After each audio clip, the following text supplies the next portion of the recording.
আল্লাহ পাক রব্বুল আলামিন বলেন উদউনি আস্তাজিব লাকুম, বান্দা আমার কাছে চা, আমি তোকে দান করব। বান্দা আমার কাছে চাইতে থাক, আমি আল্লাহ পাক রব্বুল আলামিন তোর চাওয়ার সাথে সাথে তোকে দান করব। ইন্নাল্লাযীনা ইস্তাকবিরুনা আন ইবাদাতি সায়াদখুলুনা জাহান্নামা দাখিরিন।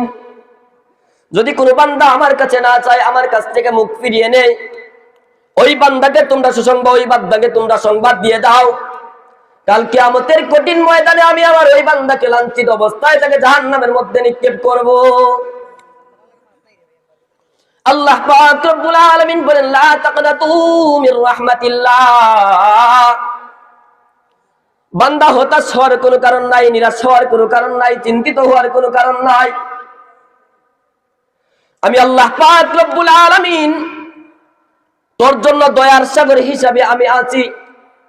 তোর গুনাহ যদি পাহাড় পরিমাণ হয়ে যায়, সাগরের পরিমাণ হয়ে যায়, আমি আল্লাহ পাক রব্বুল আলামিনের কাছে যদি একবার চাস, মাওলা আমার ভুল হয়ে গেছে, আমি তওবা করলাম, আর জীবনে এই কাজের মধ্যে যাব না, আল্লাহ পাক রব্বুল আলামিন সাথে সাথে বলেন বান্দা আমি তোকে মাফ করলাম।